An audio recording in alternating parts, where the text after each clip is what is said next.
Thanks for watching. Don't forget to like, comment, share and subscribe to Mufti Tariq Masood, famous scholar. شرعی حیثیت ہے اس میں یہی سمجھایا ہے کہ اچھا رشتہ آ جائے تو استخارہ نہیں کرنا، ہاں کرنی ہے. بھائی نبی نے فرمایا کہ اذا خطب الیکم من ترضون دینہ وخلقہ فزوجوہ، جب کوئی اچھا رشتہ آئے تو نکاح کرو. یہ نہیں فرمایا کہ استخارہ نکالو. صحیح ہے؟ تو استخارے میں ہاں نکلے یا نہ نکلے، اچھا بندہ ہے تو استخارہ کرنا ہے، بندہ صحیح نہیں ہے تو استخارے میں ہاں ہے تو بھی نہیں کرنا. سوال میں بھی استخارہ کس بات کا؟ استخارہ کا جو مطلب لیا جا رہا ہے وہ مطلب ہی غلط ہے. آج کل استخارے میں نکل رہا ہے تو آپ کا دماغی فطور بھی ہو سکتا ہے. وہ کیا ہو گیا؟ غلط کہہ رہا ہوں؟ حدیث میں تو کچھ بھی نہیں ہے. حدیث میں تو آتا ہے جس کو کوئی کام کرنا ہو اور وہ بیچارہ کنفیوز ہو تو کیا کرے گا؟ اے اللہ، تو وہ دعا پڑھے گا، دعا مانگے گا 2 رکعت پڑھ کے، اس میں کیا ہے، اللہ یہ کام بہتر ہے تو مقدر کر دے، بہتر نہیں ہے تو مقدر نہ کر. نکالنے کا تو کچھ ہے ہی نہیں، مجھے بتا دے کہ یہ اچھا رشتہ ہے، کوئی پازیٹیو کچھ بھی نہیں ہے. اس دعا کی برکت سے کیا ہوگا کہ اور اللہ کی مدد شامل حال ہو جائے گی. کرنا وہی ہے جو سمجھ میں آ رہا ہے، اور اچھا رشتہ ہے تو سمجھ میں نہیں آ رہا تو اس کا مطلب آپ اچھے نہیں ہو، پھر آپ خود فالٹ ہے آپ کے اندر. اور اگر رشتہ اچھا نہیں ہے پھر سمجھ میں آ رہا ہے تو بھی آپ اچھے نہیں ہو.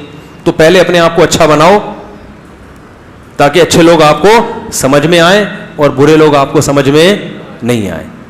ہاں یہ فیصلہ نہیں ہو رہا کہ رشتہ یہ بندہ ٹھیک بھی ہے یا نہیں ہے تو اس کا بھی استخارے سے نہیں پتہ چلے گا. اس کے بارے میں رپورٹ طلب کرو. کیا طلب کرو؟ رپورٹ. میں وہی مسقط میں تھا تو وہ ایک مولانا ابو الحسن علی ندوی رحمہ اللہ تعالیٰ کے شاگردوں میں سے ایک بڑے عالم تھے. وہ مجھے ملے، انہوں نے کہا آپ کا یزید کے بارے میں کچھ بیانات آئے ہیں تو میں کچھ یزید کے بارے میں میرے پاس بھی کچھ حوالے ہیں آپ کو لکھواتا ہوں. میں نے کہا لکھوائیں. تو جب میں لکھنے لگا نا تو میں نے اوپر عنوان ڈالا یزید کے بارے میں رپورٹ. وہ ان کی نظر پڑ گئی. انہوں نے کہا یہ کیا؟ میں نے کہا ہمارا یہی اسٹائل ہے. میں نے کہا جو کچھ آپ بتائیں رپورٹ پیش کر رہے ہیں نا. میں نے کہا ہمارا عنوان ایسا ہی ہوتا ہے، آپ خیر اس کو نہ دیکھیں، آپ رپورٹ لکھوائیں. تو انہوں نے کہا وہ فلاں نے لکھا ہوا ایسا تھا. میں نے کہا رپورٹ تو رپورٹ ہی ہے نا یہ، چاہے وہ آپ اس کو عرف میں رپورٹ نہ کہیں لیکن ہم پولیس کی طرح رپورٹ لکھ رہے ہیں یزید کے بارے میں. تو میں نے کہا کہ بھائی اگر رشتہ اچھا آیا ہے تو آپ رپورٹ لکھیں اس رشتے کے بارے میں. اور رپورٹ کہاں سے؟ پولیس جب رپورٹ لکھتی ہے تو آپ سے پوچھتے ہیں نا بھائی کہاں سے آیا چور، کیا ہوا.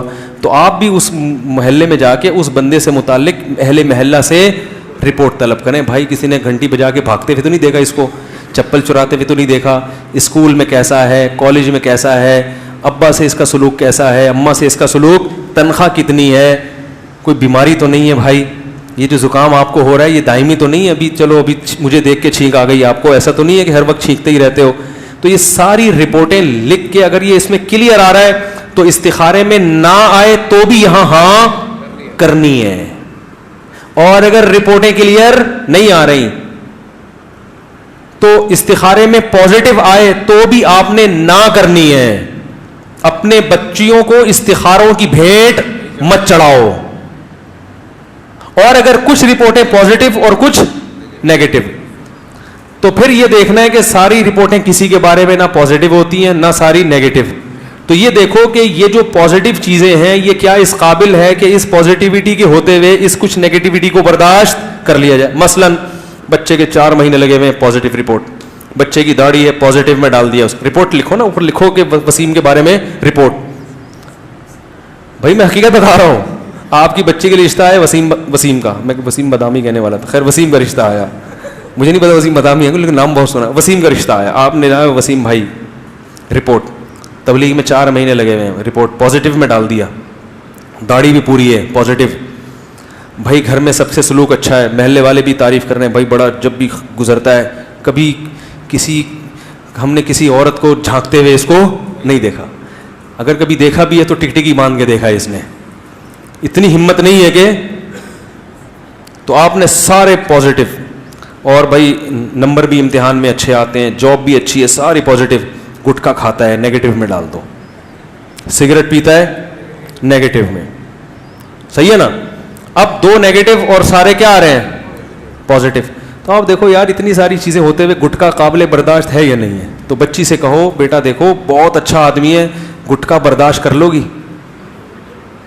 ہے بھائی. اگر وہ کہے کہ برداشت نہیں کر سکتی تو اس سے بولو ٹھیک ہے, ایک اور دوسرا ہے وہ گٹکا نہیں کھاتا, وہ گٹکا نہیں کھاتا, شکل اچھی نہیں ہے, یہ ہے گٹکا نہیں کھاتا.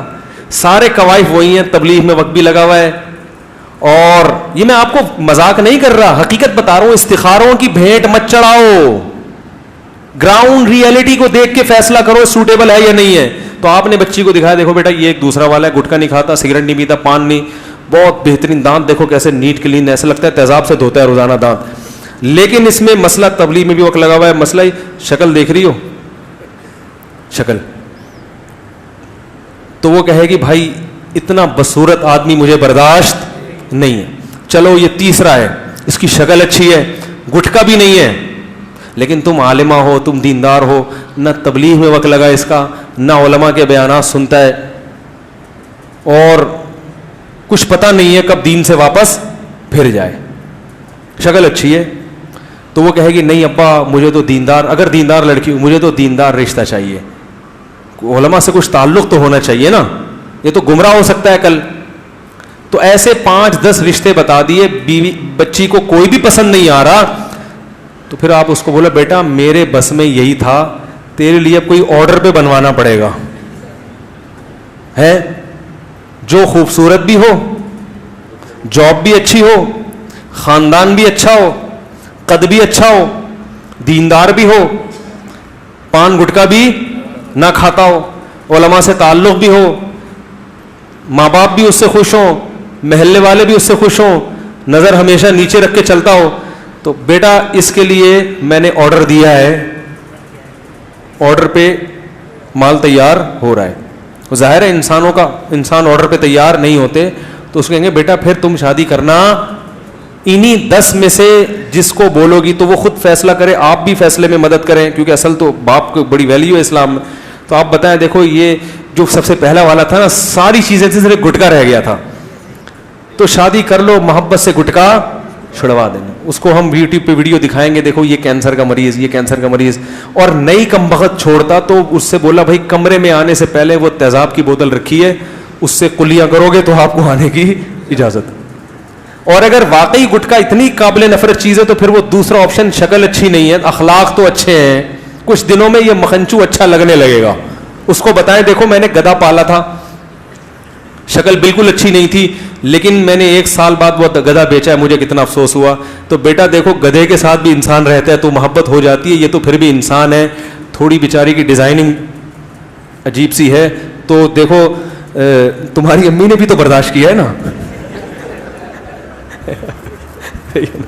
تو اس قسم کے فضائل سنا کے اس کو قائل کریں, لیکن لوگ ایسا کام, اور مشورہ بھی لے سکتے ہیں نہیں, لوگ ساری چیزوں کو, گراؤنڈ ریئلٹیز کو یکسر نظر انداز کر کے کسی جاہل پیر کے پاس جائیں گے, استخارہ نکالا ہے, اس نے کہا یہ نو, استخارہ نکالا ہے, اس نے کہا ہے ہاں. کوئی ایسے استخارے کی اللہ نے ذمہ داری نہیں لی. نبی نے جب بھی فیصلہ کیا گراؤنڈ ریئلٹی کو سامنے رکھ کر فیصلہ کیا ہے. اس پر پورا جمعے کا میرا 1 گھنٹے کا بیان ہے. تو آپ نے بھی فیصلہ کرنا ہے گراؤنڈ ریئلٹی کو سامنے رکھ کر. استخارہ ویسے ہی کریں تاکہ اللہ کی مدد شامل حال ہو جائے.